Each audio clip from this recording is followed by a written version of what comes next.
रोटियां 3 दिन पुरानी थीं और भूख 4 दिन। वो गरीब बड़े आराम से खा गया रोटी, क्योंकि भूख के मुकाबले रोटी ताजी थी।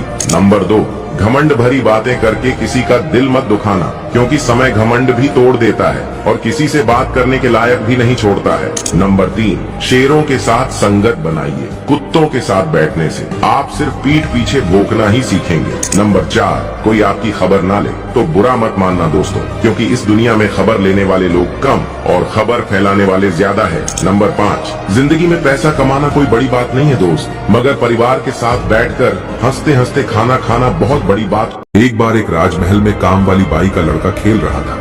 खेलते खेलते उसके हाथ में एक हीरा लग गया तो वो दौड़ता हुआ अपनी माँ के पास ले गया। माँ देखकर समझ गई ये हीरा है, तो उसने झूठ मूठ बच्चे को कहा कि ये तो कांच का टुकड़ा है, और उसने उस हीरे को महल के बाहर फेंक दिया।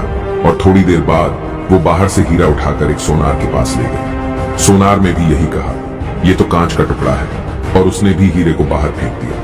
वो औरत वहां से चली गई तो बाद में सुनार ने वो हीरा उठा लिया और जौहरी के पास गया। जौहरी को पता चल गया कि ये तो एक नायाब हीरा है और उसकी नीयत बिगड़ गई, और उसने भी सुनार को कहा कि ये तो कांच का टुकड़ा है, और उसने भी हीरे को बाहर फेंक दिया। इस बार हीरा बाहर गिरते ही टूट गया। एक आदमी इस पूरे वाक्य को देख रहा था। उसने जाके हीरे को पूछा, जब तुम्हें 2 बार फेंका गया तब तुम नहीं टूटे, मगर तीसरी बार क्यों टूट गए? हीरे ने जवाब दिया, न वो औरत मेरी कीमत जानती थी और ना ही वो सोनार। मेरी असली कीमत वो जौहरी ही जानता था, लेकिन उसने ये जानते हुए भी मेरी कीमत कांच की बना दी और मैं टूटकर बिखर गया।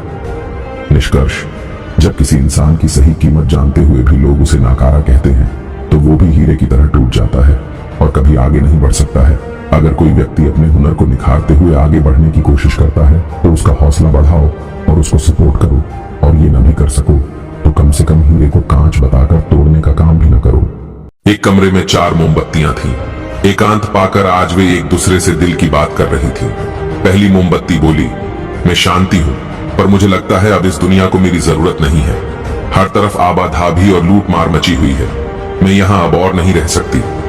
और ऐसा कहते हुए कुछ देर में वो मोमबत्ती बुझ गई। दूसरी मोमबत्ती बोली, मैं विश्वास हूं, और मुझे लगता है यहाँ झूठ और फरेब के बीच मेरी भी कोई जगह नहीं, मैं भी यहाँ से जा रही हूँ। और दूसरी मोमबत्ती भी बुझ गई। तीसरी मोमबत्ती भी दुखी थी और बोली, मैं प्रेम हूं और मेरे पास जलते रहने की ताकत है, पर आज हर कोई इतना व्यस्त है कि मेरे लिए किसी के पास वक्त ही नहीं। और ऐसा कहते हुए तीसरी मोमबत्ती भी बुझ गई। तभी एक मासूम बच्चा उस कमरे में दाखिल हुआ। वह मोमबत्तियों को बुझता देख घबरा गया और बोला, तुम मोमबत्तियां जल क्यों नहीं रही? तुम्हें तो अंत तक जलना है, तुम ऐसे बीच में कैसे छोड़कर जा सकती हो?